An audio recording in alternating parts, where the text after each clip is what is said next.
Autre site, autre lieu et autre découverte, la rédaction de Camping Car Magazine a mis le cap ce mois-ci dans le sud de la France, plus particulièrement dans les Bouches-du-Rhône, au pied des Alpilles, avec derrière nous, comme vous pouvez le voir, cet éperon rocheux, près des Baux-de-Provence. Cette commune est classée parmi les plus beaux villages de France et malgré la difficulté d'accès, elle reste très appréciée des camping-caristes et malgré tout des touristes en général, avec plus d'1,5 million de visiteurs par an. Mais au-delà de ce côté touristique, nous sommes aussi ici pour tester un véhicule et printemps oblige, c'est un véhicule anniversaire dans une édition spéciale que nous mettons à l'honneur ce mois-ci. Créée en 1985, la marque Challenger célèbre donc cette année officiellement ses 35 ans d'existence. À événement particulier, véhicule particulier. Et c'est pourquoi ce début de saison voit l'arrivée de 3 modèles baptisés Anniversary, 2 fourgons à la couleur plutôt atypique que vous pourrez retrouver dans Camping Car Magazine numéro 327 actuellement en kiosque.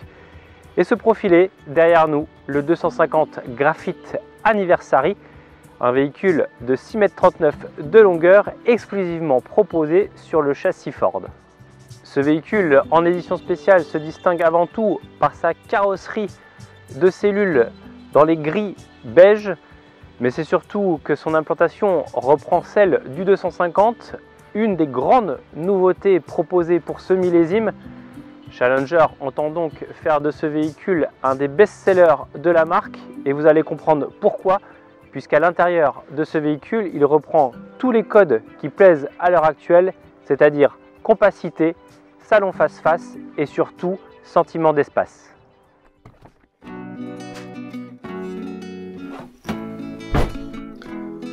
Pour commencer, il est intéressant de souligner que ce modèle 250 est pourvu d'une porte avec baie et avec moustiquaire de série et c'est surtout que le constructeur a choisi une largeur de 60 cm qui permet vraiment de pénétrer facilement à bord du véhicule. À bord de ce modèle, certaines mauvaises langues diront qu'on s'est trompé et qu'on se trouve dans le 260. Alors certes, Challenger a décidé de s'inspirer de son best-seller depuis plusieurs saisons pour décliner ce modèle, mais sur une version donc plus courte de 60 cm. Et cela se ressent notamment au niveau du salon, du lit et un petit peu sur la salle d'eau, mais ça on le verra un petit peu plus tard. En revanche, ce modèle conserve tous les atouts de séduction de son grand frère, c'est-à-dire un sentiment d'espace vraiment très intéressant sur ce modèle, car soulignons-le, il y a 1 mètre de largeur entre le frigo et le poste cuisine, et la table, une fois repliée, permet de disposer d'un couloir de circulation de 50 cm, et sur cet espace de vie, eh bien, il n'y a aucune marche, et ça, c'est à souligner. Pour se sentir bien sur ce coin repas, il faut certes qu'il y ait de l'espace, ce qui est le cas sur ce modèle, mais il faut surtout également qu'il y ait une belle luminosité, et ça c'est garanti grâce aux baies latérales d'une part, mais surtout grâce à l'agréable skyroof au-dessus de nous. Il est ouvrant et il est doté de série sur ce modèle. Enfin, il faut souligner que la hauteur sous plafond est de 1,90 m, ce qui permet de ne pas être confiné, et ce, malgré la présence d'un lit de pavillon. On l'aperçoit donc depuis quelques saisons que pour optimiser l'espace dans un véhicule compact de 6,40 m comme c'est le cas sur ce modèle, eh bien, il n'y a pas d'autre choix que de passer par un couchage principal situé en pavillon.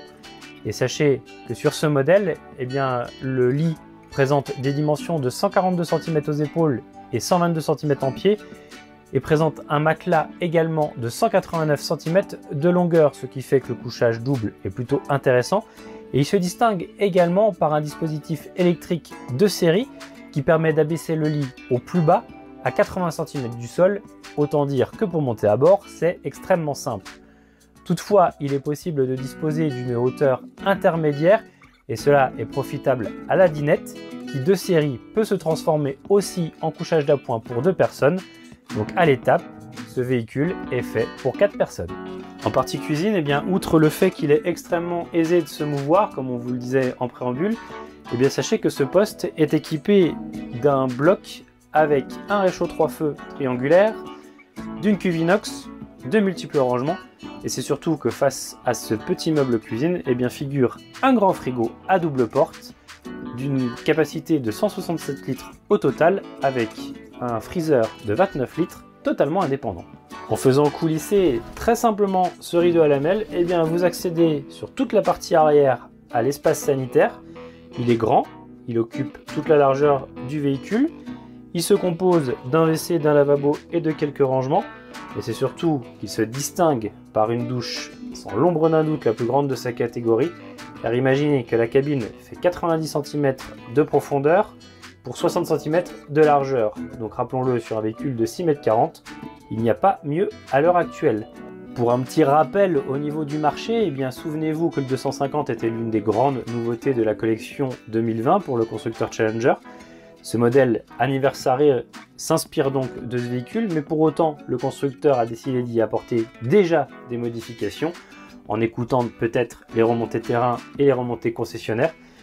Les grandes modifications, c'est surtout au niveau de la partie dressing. Il s'agit tout de même d'un atout majeur de ce véhicule, puisqu'il offre un espace de rangement conséquent. Et on y retrouve sur ce modèle anniversaire, eh bien, 4 tiroirs positionnés en bas, coulissants et facilement accessibles. Et pour les étagères, eh bien c'est tout bête, mais il fallait y penser.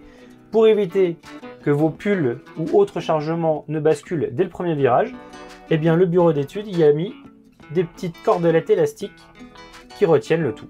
Le constructeur a également souhaité corriger son espace garage. Alors pour y parvenir, eh bien c'est simple. Les ingénieurs ont planché sur le fait de remonter le boiler en partie haute, ce qui permet en dessous de conserver une hauteur de 1,20 m constante, couplée aux 76 cm de largeur. Eh bien, Challenger revendique la possibilité sur ce 250 désormais de pouvoir loger 2 vélos.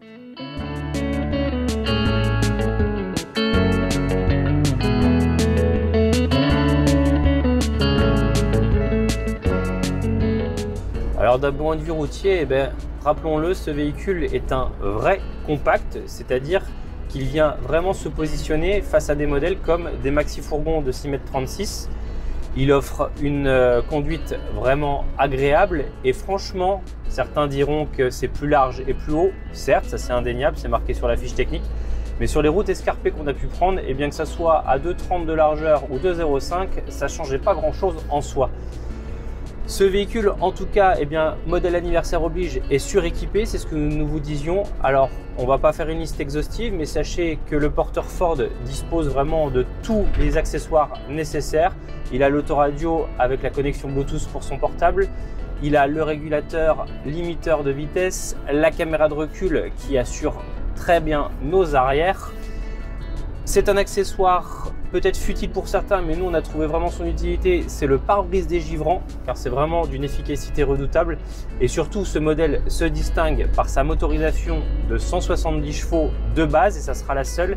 Et c'est surtout qu'elle est couplée à la boîte automatique, qui est un régal pour la conduite. Elle est fluide, linéaire, et les rapports sont parfaitement anticipés, quel que soit le type de route. Ce Graphite Anniversary 250 est proposé à un tarif unique avec tous les équipements que nous vous avons cités précédemment. Il n'y a donc pas d'option possible sur ce véhicule et sachez qu'il sera commercialisé 54 490 € avec, rappelons-le, la boîte automatique et la motorisation 170 chevaux.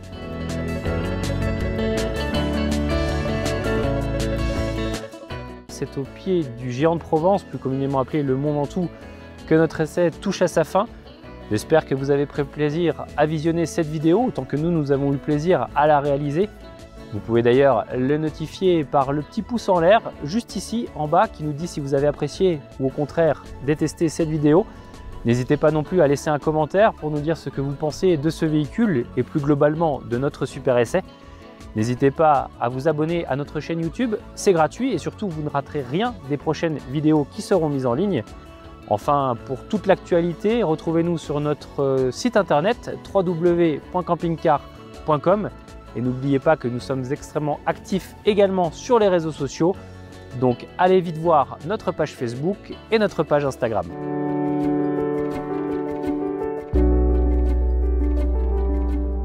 Malheureusement, notre périple s'arrête ici puisque la montée sur le Mont Ventoux est fermée durant la période hivernale.